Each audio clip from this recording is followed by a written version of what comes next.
I gave you my heart.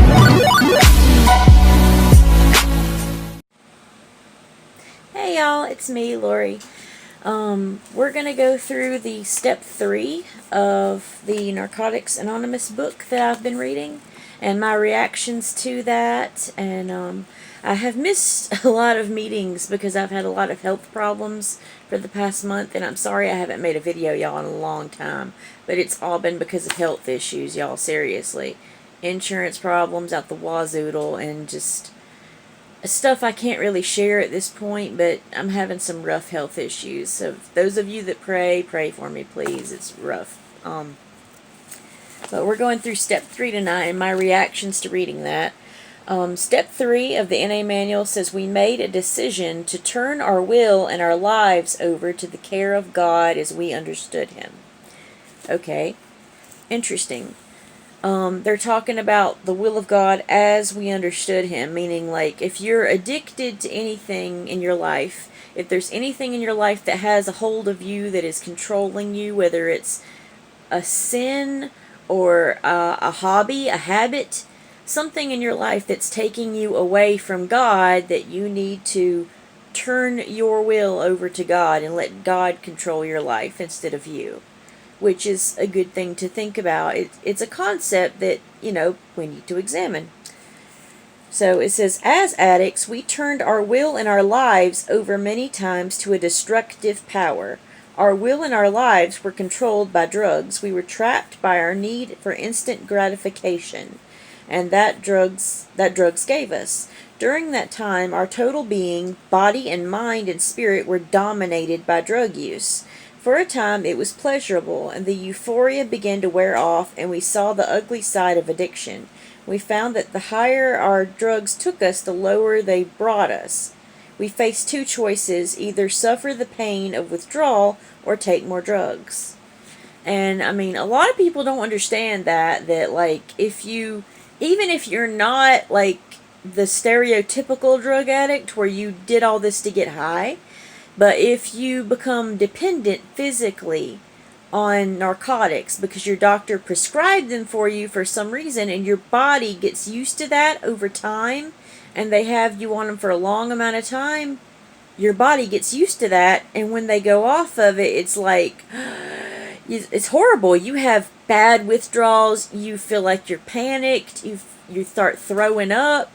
It's like you have the flu 24/7, and it like never goes away. I got into that boat where when they took me off of Norco, my body was like that all the time.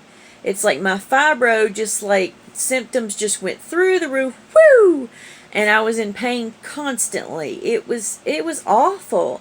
I had many nights I wanted to die. I wanted it to be over.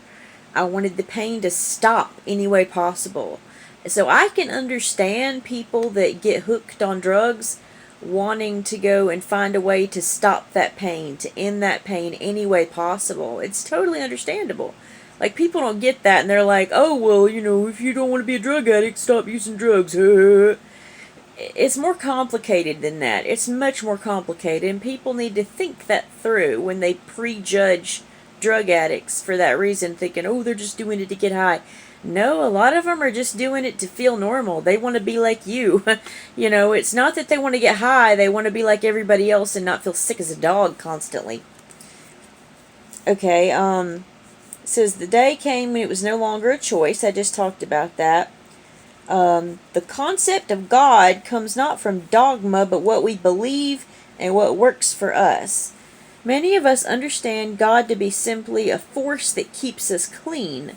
The right to a God of your understanding is total and without catches. I guess that's because a lot of different people from different religions join NA and want to have a clean life and manage their life, in a way that is more healthy and more spiritually together and emotionally together and psychologically together. They want to be overall healthy in all departments of their life, to bring themselves together, to have a better life, a healthy life, a loving life. Who doesn't want that, So I totally get that. I think what they're talking about with will here, A lot of people have this concept in their head that that means just giving everything to God, right? You know, the whole, like the song they used to sing back in the early, I think it was early 2000s, Jesus Take the Wheel. You know, a lot of people sort of conceptualized ideas like that means, okay, just put everything in God's hands. In a way, yes, it means that, but it doesn't mean live recklessly. That doesn't mean that, oh, well, I shouldn't pay my bills because God's got it. Some people, they read their Bible that way. They think it means that God's just going to take care of everything and I don't need to do squat. And that's not the way life works, you know. You have to pay your bills or, you know, you're going to get bad credit. You have to, like, pay your rent or you're going to get kicked out. God's not going to pay your rent for you. If you get hurt, you have to go to the hospital. You know, just stuff happens and you have to have common sense. There are girls out there that actually believe that birth control goes against God's will because they think that that's taking the decision of when they have children away from God and puts it in their hands, which is crazy. It's like, really? Really? No. That's just, it's disgusting. It's tempting God is what it's doing. And I was going to talk about that tonight, actually. There's a verse in the Bible that deals with that. People that want to sort of twist that verse and just do whatever they want to do and say, oh, well, it's in God's hands. I can do what I want to do. You know. It says in Matthew 4:7, do not put the Lord God to the test. You know, that means don't tempt him. Don't go out there and do what you want to do and be a free spirit and, like, don't take your birth control pills or your blood pressure pills and say, oh, it's in God's hands. No. No, you decided to make a careless decision, and so God's going to reward you with punishment for that careless decision. You know, he gave you brains for a reason. You should use them and not be ungrateful for the fact that you have the ability to reason and to use logic to make decisions and not just throw caution to the wind, you know. But the will of God, I think it has a lot to do with faith. Really? Faith that God will take care of you.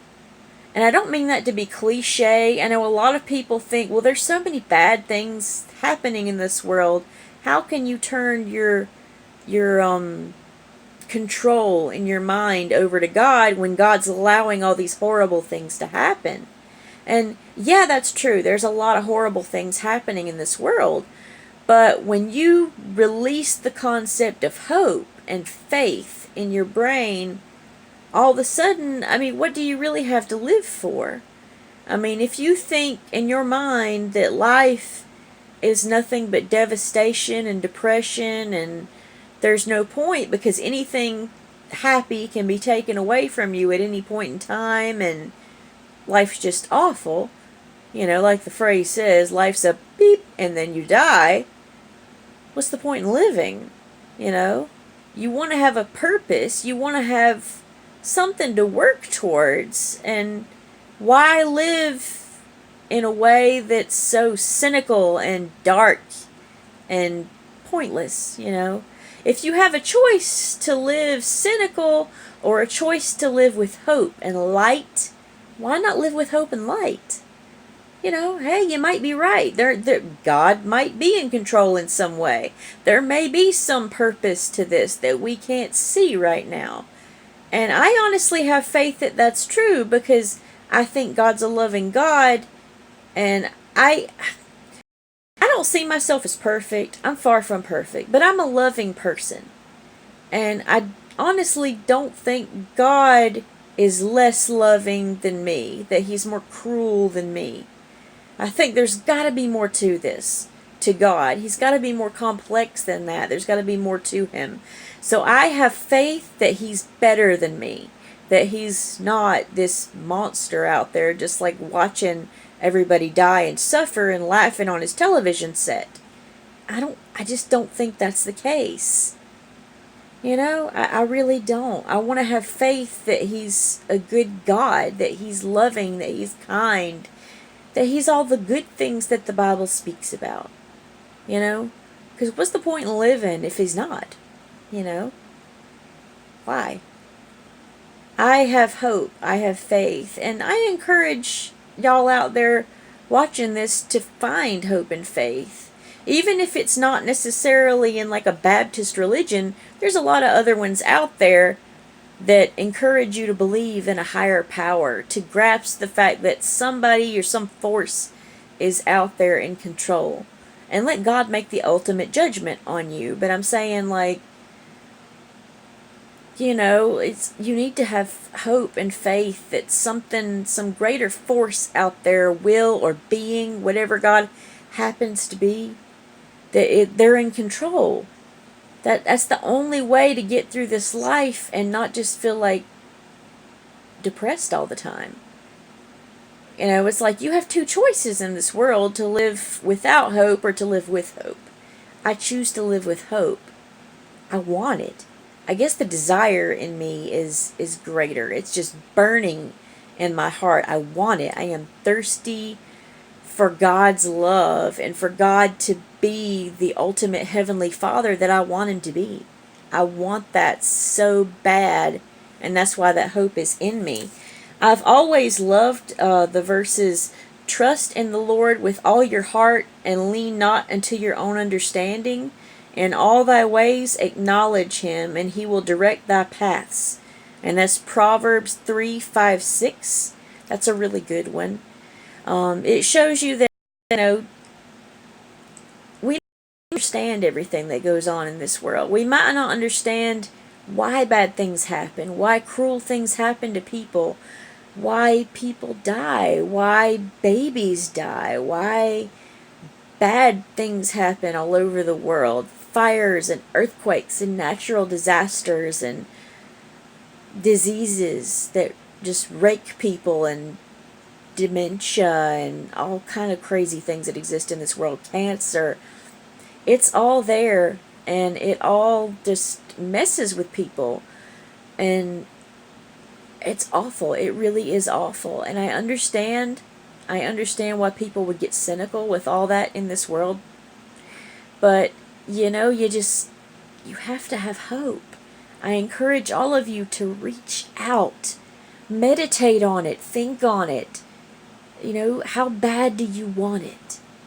Do you want there to be hope out there?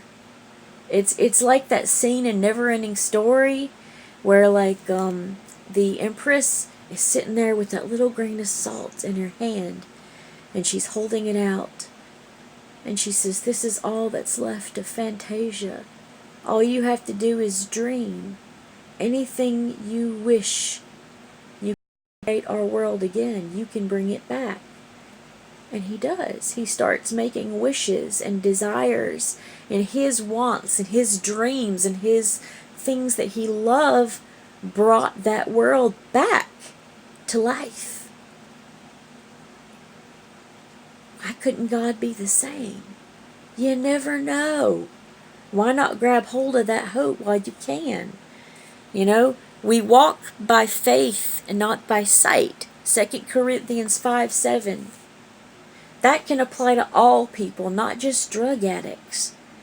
You got to believe in something. You got to believe in something to stay together in this world, to stay sober, to stay clean, to stay healthy, to stay together, to find good, happy relationships in this world. You have to have hope. You have to have faith. It has to be there. I hope that light is within you, just like that light is within me. Or if it's not, I hope you find it someday. I really do. I love you all, and I hope you have understanding of what I'm trying to say here. I know it's a difficult topic, but I'm trying to make it clear what I'm trying to say, what's in my soul. Sometimes I trip over my words a bit, but I think you get what I'm saying. And I love you guys, and I want you to have faith that there's something bigger out there. Don't give up. Don't get meshed in the sorrow and the muck and the mud of this world, the sadness that's out there. Have hope. Reach up. That's all I'm saying. Reach up. I love y'all. Good night. Thank you. Please subscribe for more interesting content from Reality Slam. Thank you so much for watching. Love y'all.